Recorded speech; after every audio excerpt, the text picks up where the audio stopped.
Hello, everyone. We'll go ahead and kick it off and get started. My name is Douglas Brown. I am the founder and CEO at Halo Consulting, a boutique search firm that helps companies find emerging leaders for their HR and tech leaders. We are in the process of becoming a certified minority-owned business. And for everyone's information, this event is being recorded, and you'll have an opportunity to ask questions, which we'll address during the Q&A session. During the roundtable, we will have a couple of pop-ups pop up in real time as well. Let me start off by introducing our three fabulous panelists. We are joined by Deonna Chambers, Senior Managing Partner of Human Resources at EJ Gallo Winery. Deonna has spent 20 plus years leading HR teams and supporting corporate and unionized organizations. She has an extensive background that includes talent acquisition, diversity and inclusion, HR management, and labor relations. In addition to her professional experience, Deonna is an accomplished author of a best-selling children's book, My Brother's Other Dad, focused on diversity and inclusion within families. Next up, we have Vaishali Shah, entrepreneur and former head of talent at Ericsson. Vaishali has spent nearly 2 decades in a corporate HR career, heading talent acquisition for domestic and global businesses at Ericsson, McKinsey, and Silicon Valley startups. She has focused on diversity of recruitment and talent programs to influence business leaders. She is also a social entrepreneur and a yoga instructor, and has developed corporate yoga and wellness programs to enhance the lives and efficiency of professionals and leaders in today's world that she offers through her enterprise, Yoga for the Rest of Us. Lastly, we have Susan Graye, former global talent attraction and acquisition leader at Hewlett Packard Enterprise. Susan is an award-winning global talent attraction and acquisition leader with experience developing strategies effective in attractive, hiring, and developing diverse and inclusive talent pools. She helped launch and lead the veteran and military spouse program while at HPE, as well as develop the global inclusion and diversity talent attraction and acquisition strategy, including toolkits, websites, and award strategy. We have a handful of questions to go through today, and my role is to illustrate and extract all of the helpful resources, knowledge, and advice to share with the audience. Our goal is that you learn something new that you can apply in your professional atmosphere. Let's go ahead and jump right in. So first question, how do you integrate diversity and inclusion throughout the hiring experience? Susan, do you want to kick it off? Yeah, I'd love to. So I really think it's important as you look at the hiring experience to map out the journey from the candidate journey. So what you want to start thinking about is everything from how do I attract talent? What do my career pages look like? What types of information is the candidate reading about me on LinkedIn, on Facebook, on Twitter, through the application process? Is the application friendly? Is gender neutral language used? You're looking at your screening. Are you ensuring you're bringing people in versus bringing people out when you screen candidates? As you look at the interview process, if possible, do you have a diverse panel of individuals with different experiences and backgrounds, both speaking to the person as well as assessing the person? And then looking at your offer, hire, and onboarding program, as well as once somebody's on board, how do you mentor, how do you coach, how do you develop? So step by step, there's so many great things you can do, but it's not if you've done it in one place, you've accomplished it. Look at it and continue to fine tune it. We're all learning from each other. Great, thanks Susan, and thank you for such a strong start. Vaishali, what have you seen from your perspective? Yeah, that's a great start. Thank you, Susan, for kicking that off with kind of such an overall perspective of doing it. And I think that's what I want to echo.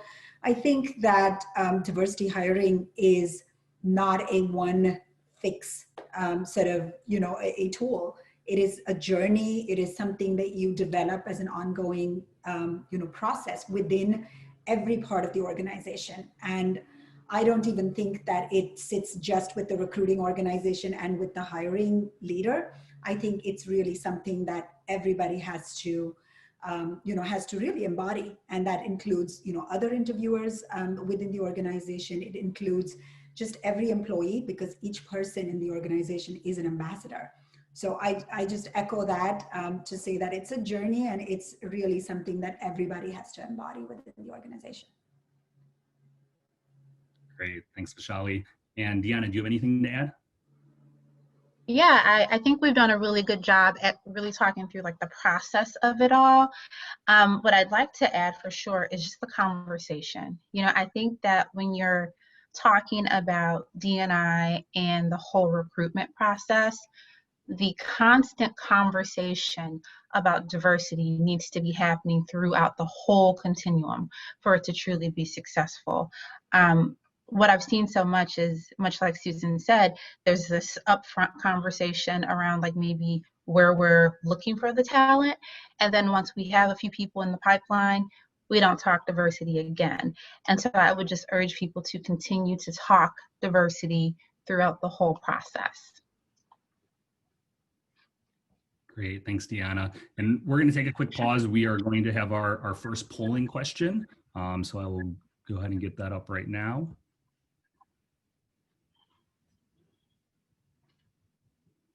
So the question is, how good is your company at integrating diversity and inclusion throughout the hiring experience?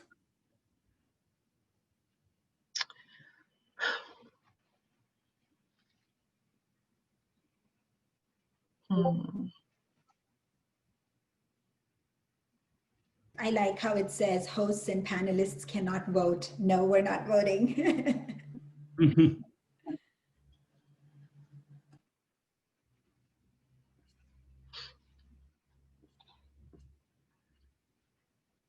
And it looks like we included 4 questions for the polling. So feel free to take a glance at all 4 questions, and we can go from there.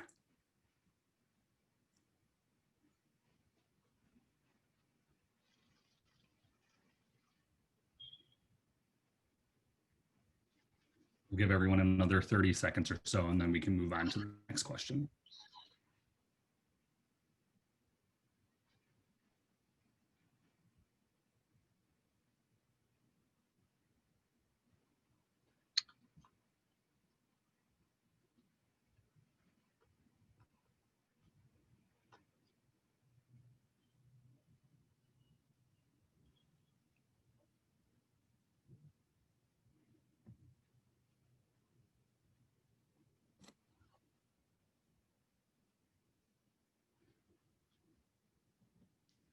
All right, I'm going to close the polling and we will move on to the next question.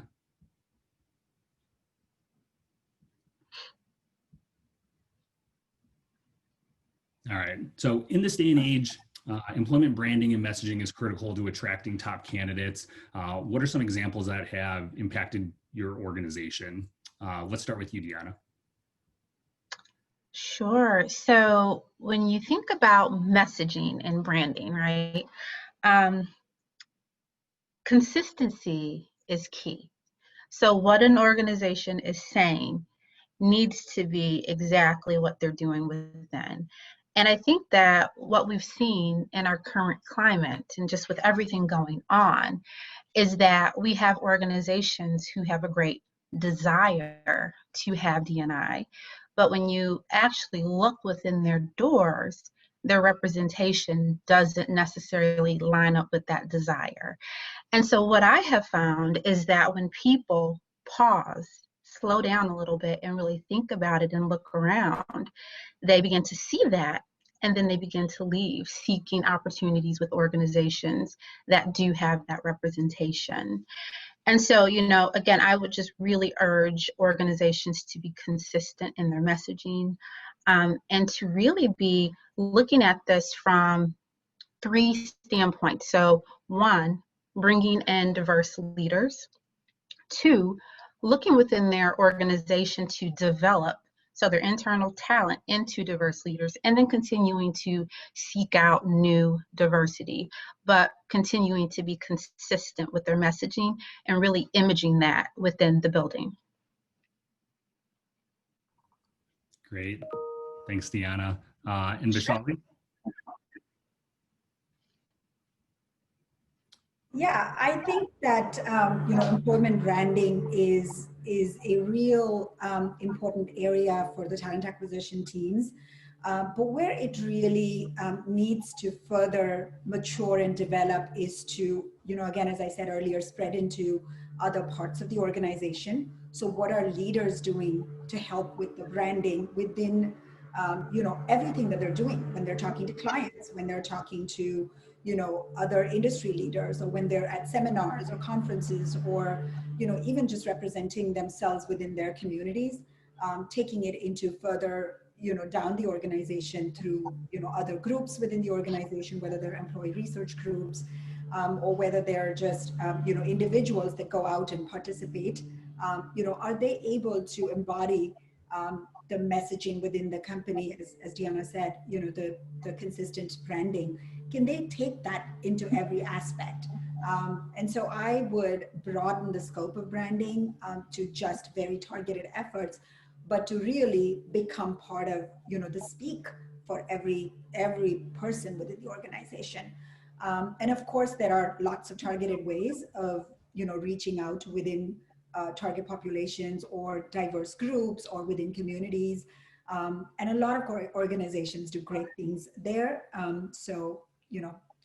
I think that is an area that can always be an aspirational area for most organizations.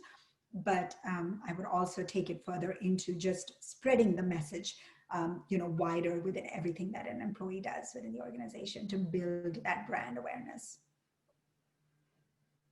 Great, thanks, Vaishali.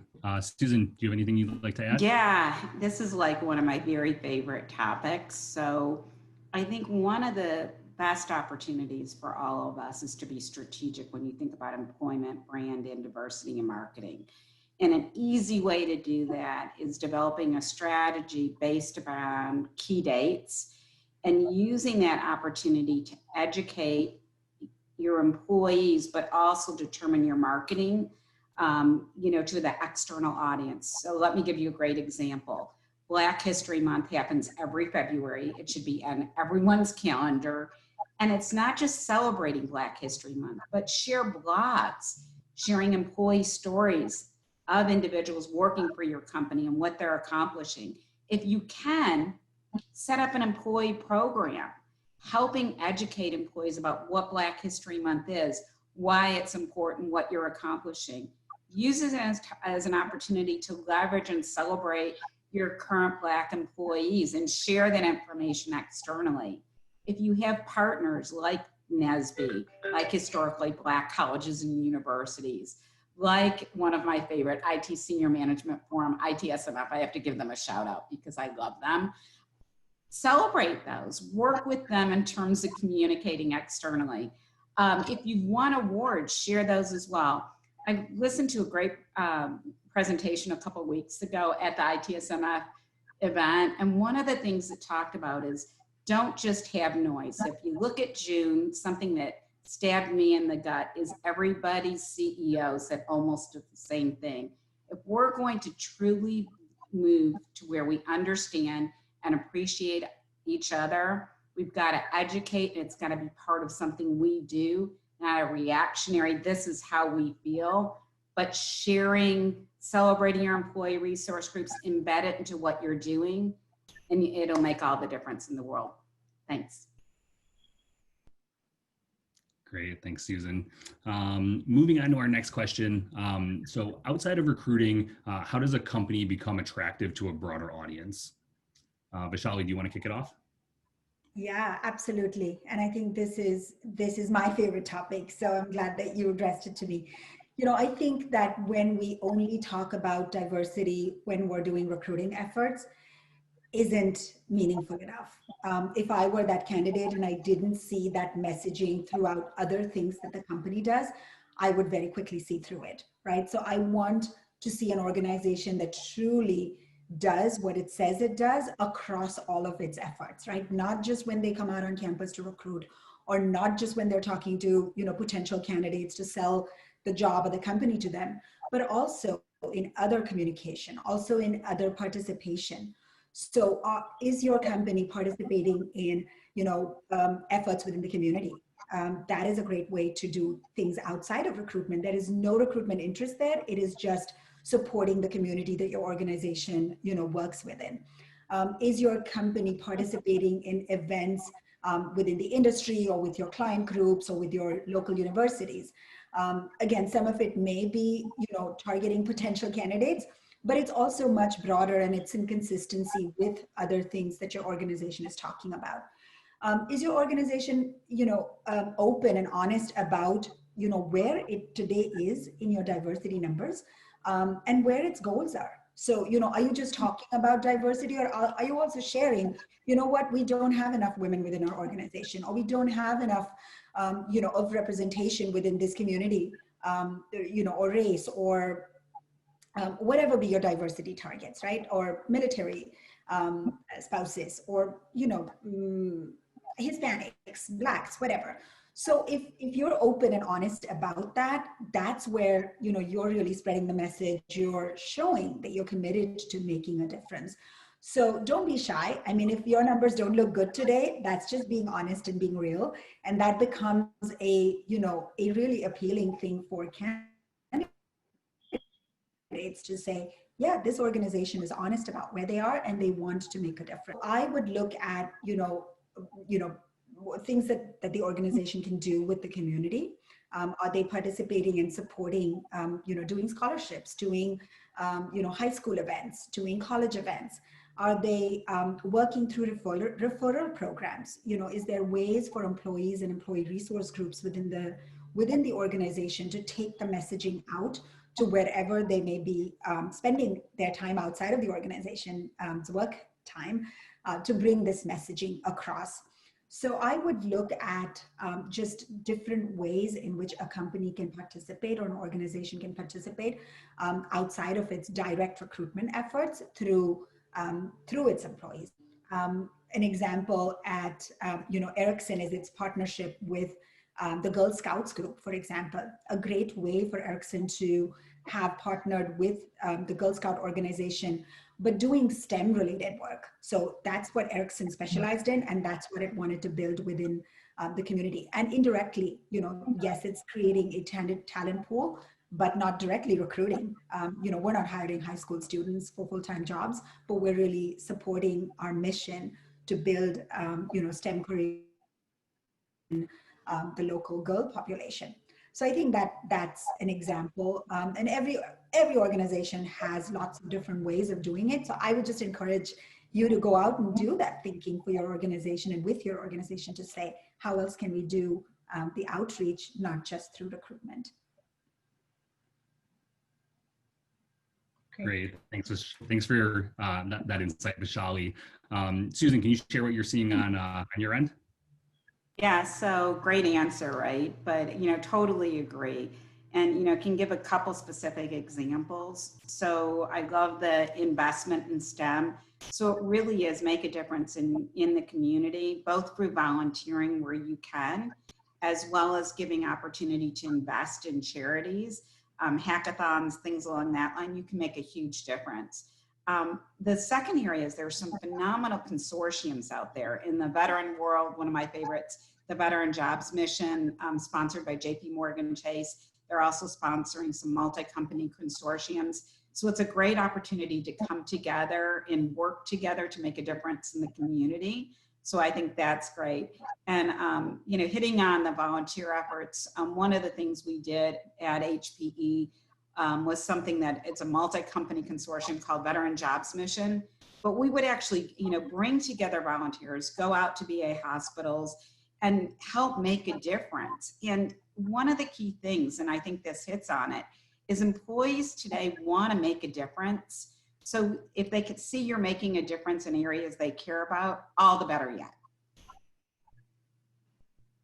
Great, thanks, Susan. Yeah, I would agree with that. I think anytime that you can bridge your passion with your work, it just really inspires people to want to show up happily every day to work, and some of the things that I have just fortunately been able to participate in. So a few years ago, I used to do tutoring. So every week, 2 days a week, we would do tutoring in the cafeteria of my workplace, and it was sponsored by by my job. So they would bus in inner city kids, and employees would be there doing math tutoring 2 days a week.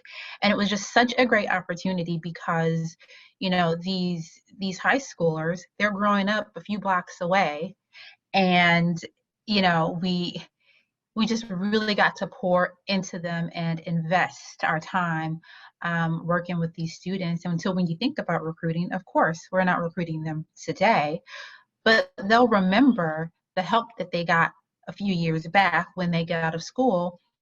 And maybe they'll be thinking about, you know, having the opportunity to give back in the same way and have interest in the organization. So I just truly believe that my very best experiences have been community outreach, whether it was tutoring or picking up trash on the side of a road. It really just didn't even matter what we were doing. We were just doing something together for the community. You know, I think that's such a great example, Deonna, and very inspiring to see how companies just find ways to use, you know, their time and the resources that they have amongst their employees, you know, to share with the community. I just also want to point out that, you know, some organizations think that these types of efforts take a lot of money. And I want to highlight that it doesn't always have to be like that.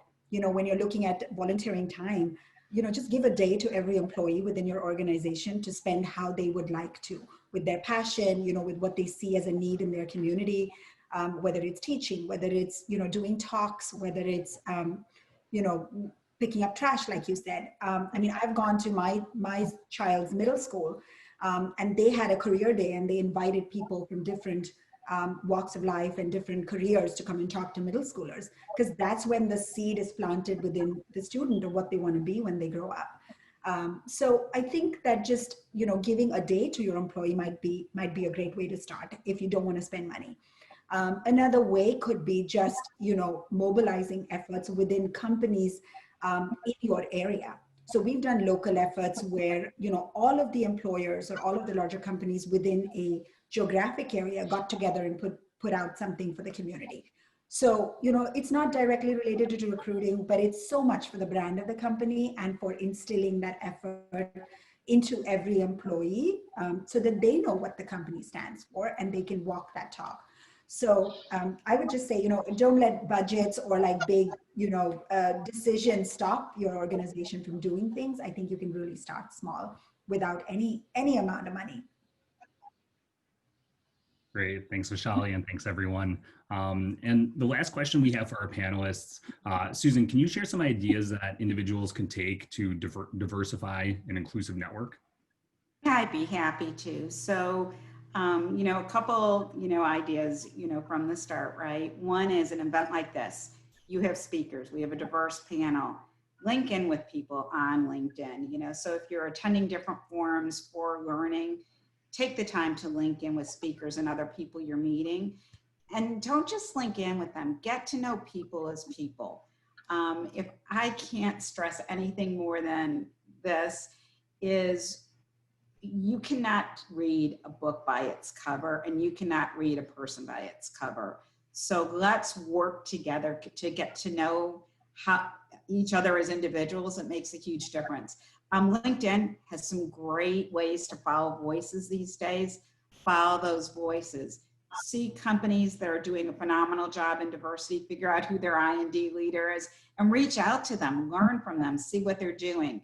Join phenomenal diversity organizations like ITSMF, NSBE, Women in Technology, SWE, NC WIT, and work with those individuals. We're all working on this together, and the exciting part of this work is we're learning from each other step by step.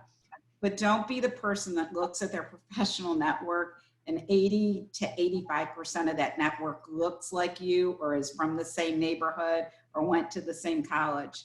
We're only going to learn and make the world better through developing friendships with people that have different backgrounds than ourselves. So, you know, I'm confident each of you can take that and move forward. Great, thanks, Susan. And Vaishali, from your experience, what can individuals do to diversify an inclusive network? So thanks, Susan, for that encouragement. I think, you know, I can just draw on some examples. When I first started my career in HR, I realized that I had so much to learn. And I went to the local chapter, for HR professionals. So whatever your area of expertise is, find some local chapters or local organizations, or even start one, an informal group of experts, and start to have roundtables, start to have conversations.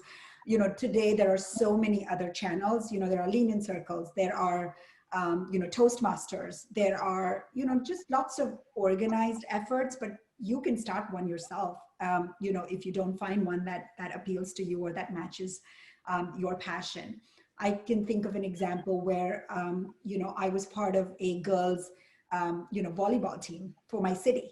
And, I wasn't a great player, but I, wanted to continue to do something for my health and for my wellness that was also fun. So I joined the local volleyball team. I had very little in common with those girls or women who were in the group, but that was my way of just expanding into a different network. I joined a Spanish speaking class. I joined a writing class from contacts within that group. Again, just lots of different things than what I would typically have done as a corporate professional. More recently, I started to work with seniors, within my community as a part of my social entrepreneurship. And I realized the need for wellness. Of course, I knew that within the corporate environment. And I joined a group of yoga trainers, and that became something that I started to offer to corporates. So I just want to encourage people to think outside of their norms, outside of their just very traditional circles. And to Susan's point earlier, you have to reach out and meet other people and talk to other people outside of your structured thinking and your structured professional groups. That just, I think in my mind broadens a lot of your thinking and will start to bring it into your efforts of diversity in everything, not just in your organization. Great, thanks, Vaishali. Deonna, do you have anything you'd like to add? Yeah, sure. So this one is really interesting because when I was at Miller Coors, one of the things that I did was I started an ERG, and ironically, I called it Modern Family, and really it was an ERG that really spoke to the transitions in life. At that time, I was a young woman who was dealing with a elder care situation, and so I had so a grandmother who I was largely caring for and taking care of on my own. And it was an incredibly tough situation for me. And so I started this ERG, and this was one of the topics that we spoke of in the meeting. And I had maybe 80 people show up because there were so many people who were dealing with elder care at that time. And so I use that as an example because everybody didn't look like me. It was a very diverse group of people. And so sometimes we look at our networks and we're thinking, okay, do they look like me? Are they the same gender as me? But I would urge people to really think about transitions in life. What are some of the things that you're going through? What are some of the things that you're working on that you could just use a helping hand or a diverse network to be a part of with you? And just kind of think of yourself more holistically, so not just as a gender or as a race, and begin to seek friends and seek other professionals to connect with on a different level. Great, thanks, Deonna. Sure. We will now transition into our Q&A portion of the webinar. If there are any questions out there, feel free to post them in the Q&A tab. We'll go ahead and kick it off with this one. And this was a question that came in about a week ago. So the question is, how do we increase representation and avoid excluding groups at the same time? It would be beneficial to learn more on different ways to manage conflict between specific recruiting targets and the need to promote inclusivity and diversity across the candidate outreach. For example, Target Corporation has announced a goal back in September that they will have about 20% Black team members in the next 3 years. Who would like to take that?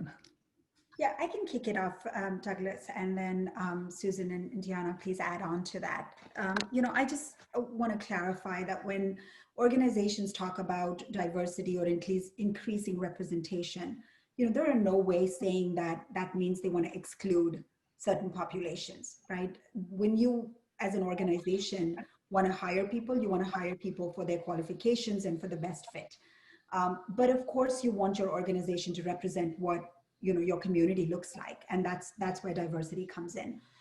So for an organization to say that they want to increase their diversity and increase their representation of a certain group of people, it's just recognition that they're not represented well enough within the organization already, right? And that's why they want to go increase that. But of course, the effort is to hire the best person. I mean, the organization is there for meeting its business goals, and those will be best met when the right person gets the job and does the job well.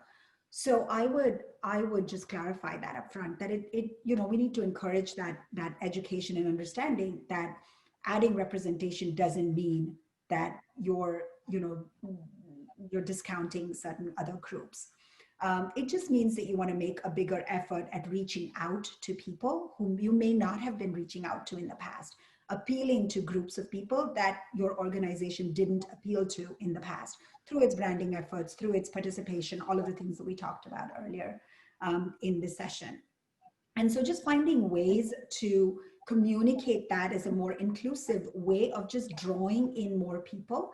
I would say that's more of a pull strategy for the organization to attract more of that workforce, and then may the best person win, right? So I think just, echoing that through your processes and through your decision-making processes is what I would say is a great way to say, you're still inclusive, you're just increasing your voice in certain groups. Susan and Deonna, please take it on. Yeah, I agree. I believe that by putting it out there in that fashion, that an organization is saying, we recognize the void, right? And because of this void, this is what we are attempting to do. I absolutely, just through my career have been in so many rooms where the whole conversation around, are we choosing people who are diverse, who are not qualified, right, is the question, and absolutely not. We want everyone on the slate to be qualified, and then we want to choose from the very, very best, right, and that includes the diverse candidates. And I would urge the people who are combated with questions such as this to really make sure that they are stressing to individuals that this is not a situation where anyone is being considered who's not qualified, diverse or not. Yeah. Totally agree. And I always love thinking about things, from an intersectionality standpoint and, such. So my favorite image is picturing a big, dining room table, and the importance of not only bringing in people with different viewpoints and perspectives and learning to listen in the voice they want to speak in, but making sure every voice matters and bringing that belonging. One of the analogies commonly used is as an orchestra. So if you were to play a piece of music and you didn't have an oboist, it would sound a little bit different. But with the oboist, it'll have a unique blend. But it's making sure you don't just, bring in the oboist to fill that seat. You need to give them a part in the music. You need to give them a solo. You need to, emerge the music. So, the music is richer with the right members of the orchestra, and that's what we're trying to do. Great, thanks everyone. We had a question come in. So this individual has a site in Idaho and the demographic in that state are not diverse. How do you manage the diversity when the reality, the landscape isn't represented? I'd love to hire people of color, but it's difficult in manufacturing in that state to get that. How does one overcome that?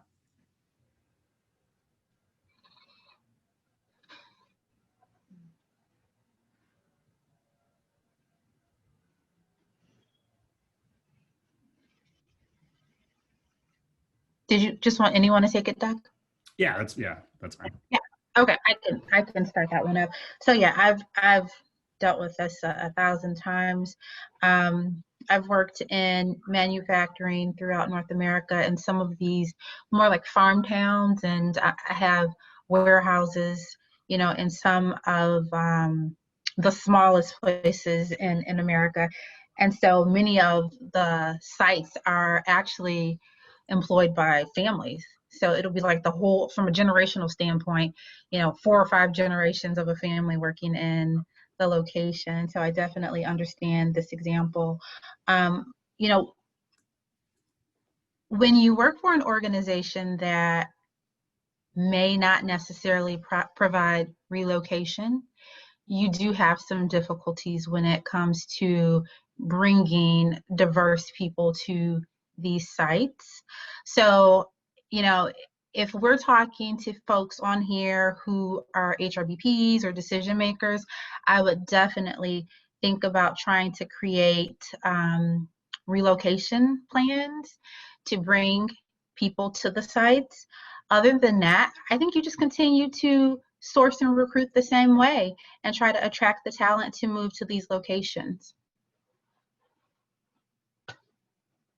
I think one way to add would also be if you have other locations across the nation where the representation is a little bit better in the communities, maybe do some internal relocation, right? So instead of hiring new people to come in and move to those locations, maybe just people that are already within your organization in another part of the country to move into this, even if it's for a, you know, a periodic amount, to do like a short-term transfer or a long-term transfer, where you bring that person in, and maybe that will attract a little bit more, you know, of that workforce, either from within or outside of that geographic location. And the only other thing I can add is, depending upon, you know, the skills and such needed, a great resource is our veteran and military spouse, you know, community. It is one of the most diverse workforces in the world. And a lot of times when somebody's transitioning out of the military, they have a choice of where to go. So, you know, as brought up by, you know, the others, be creative and don't just look in that specific location, but where you can broaden the scope. What's so important, though, to me is ensure when you're recruiting that you're bringing somebody in and there is belonging, there's employee resource groups, there's intersectionality, there's mentoring, there's sponsorship, because you're not going to be able to bring somebody in if they don't feel like they're going to belong once they're there. Great. Thanks, everyone. We had another question come in. How do you decide who qualifies as a diverse candidate and track that info if my company has never tracked diversity statistics as a part of our recruiting efforts?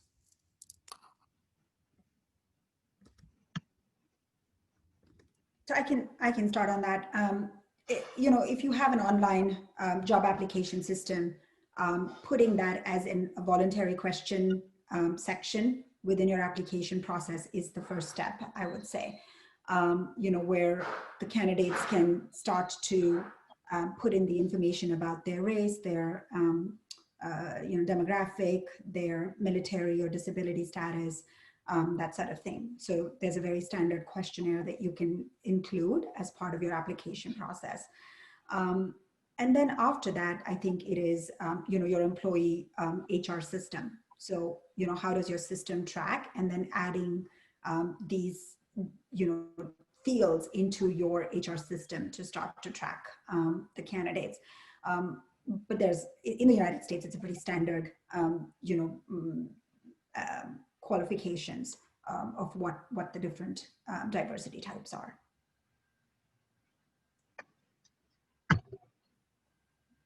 Great, thanks, Vaishali. Let's move on to the next question. How do you explain the trend behind some organizations placing inclusion before diversity when talking about D&I and their branding? Is it important? And if so, why? Susan, yeah, I'd love to kick this one off. So we did put inclusion before diversity. And I think it really goes to, there's a lot of noise and we're all listening to the noise. And what's so important is belonging. And it's everything from, you know, making sure you're not just bringing in people, but you're listening to their voice. You're understanding that, you know, they are going to have different career paths. You're having an employee resource group set up. You're looking for intersectionality. People want to join companies where they can come in, have an opportunity to make a difference, and you are curating their career based upon where they want to go. So inclusion is so important, because if you bring in diversity, but people aren't included, it's almost like you're, you know, they're going to be out the door as quickly as they came in. Great. Thanks, Susan. Vaishali, I just want to, yeah, I just have another perspective to that, to add to Susan's point. I think that inclusion before diversity is the way to go. I think a lot of our organizations didn't get that right. And so all of those efforts that went into diversity were lost very quickly because inclusion wasn't an important part of their process and strategy. So absolutely, I think it's very important and almost more important to have inclusion as part of your strategy. But what I also want to highlight is that sometimes it's the people who question the rationale of diversity that get excluded, right? So they're shamed, or they're you know, they're politically incorrect, and so either they become disgruntled, or they, you know, aren't able to voice their opinion. And I think organizations also need to look at that a little bit differently. So if people aren't, you know, still on board, don't shame them, you know, educate them, talk to them, bring them into the fold in a positive way. So I would say even including those who aren't quite on board yet is very important, because, you know, they will help keep your diverse employees in the organization. And then there are lots of positive ways, you know, mentors within the organization, making sure that people, when they feel that they're not being included, or they're not being, you know, accepted, there's a way for the organization to get that pulse, whether you do it through your teams and departments, whether you do it through surveys, whether you do it through, you know, events within the organization, but just keeping that as an ongoing way of including everybody that you brought into the organization, whether they're within your diverse criteria or not. I think those are just definite ways of making sure that all your efforts are paid off in the long run. Great, thanks, Vaishali. Moving on to the next question. Is it reasonable to utilize the voluntary responses to diversity questions within the employment application to ensure that we develop greater diversity in our candidate pool, or do we need to maintain anonymous for that information from recruiters?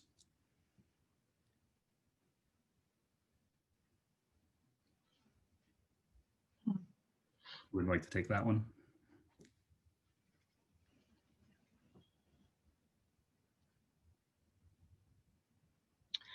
So I think that it really just depends. I've done it both ways. So currently I lead a team of recruiters, and we do not provide this information. And one of the reasons is because we are now in a space where we're thinking, does providing the information create bias, right? Especially when you have the questions around who is the most qualified candidate. And so for us, when our recruiters are phone screening, we want them to truly think about the qualifications of the role, and not necessarily how the person looks per se, or their gender. And so we're currently not. But in my past, we have absolutely disclosed to the recruiters, and they've been able to have that more robust conversation with our hiring managers, and to really have those D&I conversations that I spoke of earlier today. Great, thanks, Deonna. Sure. Next question. We've seen a lot of CEOs and companies rush to voice their support for social justice initiatives recently, but not always do so meaningfully. or follow up with firm commitments, how can my company avoid seeming too reactionary or transactional with their approach? Would anyone like to kick that off? I can kick it off, and then I'd love the other, my other panelists to jump in. I think being strategic in your communications efforts, as I shared earlier, is the key. So if you are thoughtful, if you are strategic, and if you do have your messaging in place, both internally as well as externally, and it's something you're consistently doing, it's going to come across quite a bit differently than if you're reacting to the noise. So anything you can do to put in a strategy, build your intersectionality, and build that voice, and take the time, if you have employee resource groups, share their stories, share how they're working together, share how they're making a difference in the community, share the stories of people in your mentoring program that through your mentoring program have progressed. Don't be a part of the noise. Make diversity and inclusion and diversity part of your strategy. And I think you overcome a lot of that.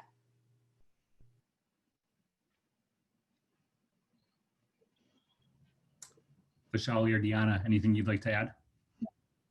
No, I would just like to, tell the person that asked the question that this is so true. You so often see CEOs or leaders talk about, what's going on in the world and kind of, echo that, but you don't see anything done. And you really look to leaders to do something about, what's going on or what they're talking about. So very important to follow that up with some specific initiatives that the organization can start taking, whether it's partnership with, local organizations, or whether it's participation in, some events that maybe the organization didn't participate in before, or just highlighting, ways for their employees to start becoming more involved, or even, even as simple as bringing the employees together in a town hall to talk about, what they can suggest or do as part of that effort.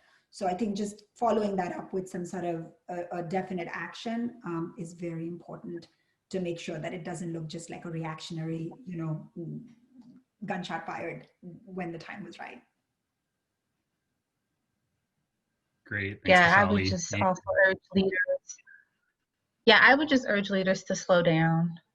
The world is going to do what it's going to do, and things are crazy now, but that doesn't even necessarily mean a leader needs to go on social media or on TV and say anything. I would urge leaders to look within and, again, come up with that strategy and really understand what it is that they can do and can consistently do for their organization, actionable items, and just slow down. Great. Thanks, everyone. I can see we're coming to the top of the hour, so we'll take one or two more questions. The next question, what are the most creative diversity and inclusion initiatives you have seen or been a part of? I can kick this one off. So I was able to help lead a event. It was called an empathy experience. And so ultimately it was a collection of anonymous experiences of the current employees. And so then all of these experiences were curated into almost like a museum. And then the top 150 leaders were able to walk through this museum and visually see some of the experiences that their current employees were having.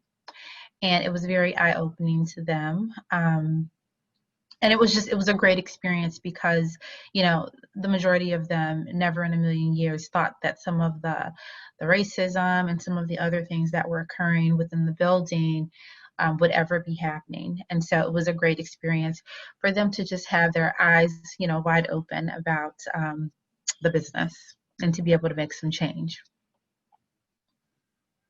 For me, one of my favorite is, I talk a lot about a content calendar, but one of the things we had done extraordinarily well was programs for our employees we brought in the community that were more immersive.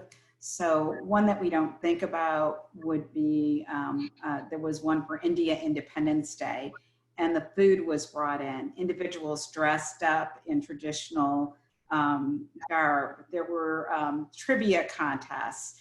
There was singing. There was dancing.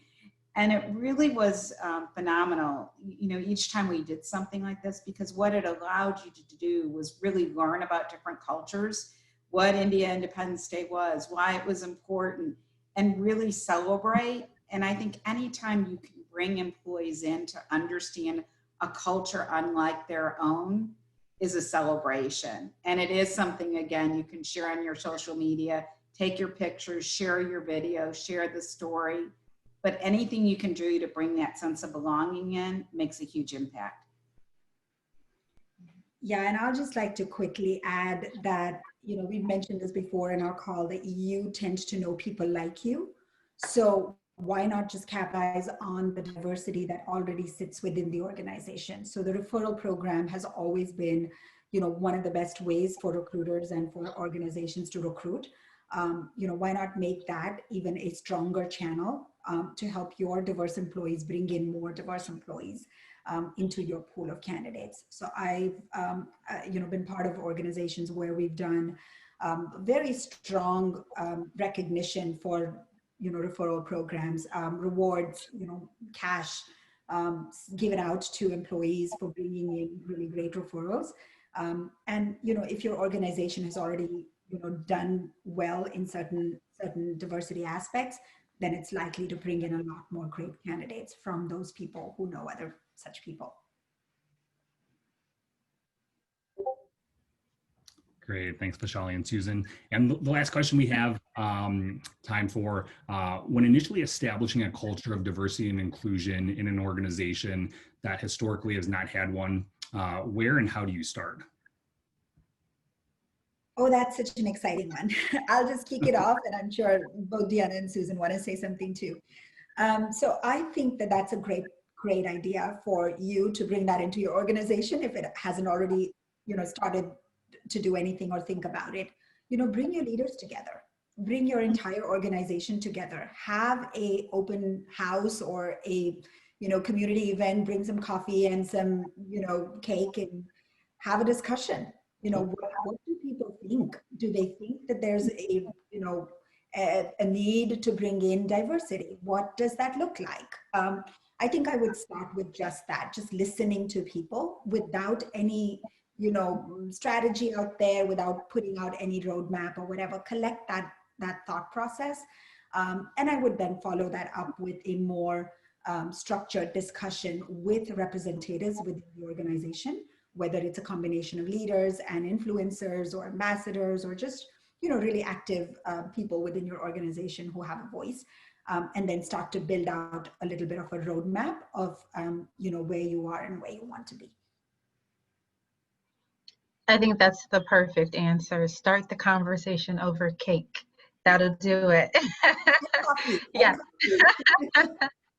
Yeah, no, I think that's great. I think you start the conversation. That's when you're really beginning to plant the seed. And from there, you go into that leadership mode of working with leaders and talking about strategy. And then, you know, it'll just bloom from there. Yeah, and be sure to make mistakes and learn from there, right? You're going to have dissenters, you're going to have people questioning what you decide to do, or what you end up doing may not work out. Be prepared for that. That's okay. Great, thanks everyone. And I know we're a couple minutes away from the top of the hour. So in closing, we'd like to thank everyone for joining. If you have any follow-up thoughts or questions, feel free to connect with our panelists on LinkedIn. And as a friendly reminder, we are hosting our second virtual roundtable next Friday, October 26th at 12 p.m. Central on retention strategies. We will be sending out a survey. Please take a few minutes to fill it out. We appreciate your feedback and thoughts. And thank you everyone for joining, and look forward to seeing you at our next event. Stay well and be safe. Thank you. Thanks everyone. Thank you.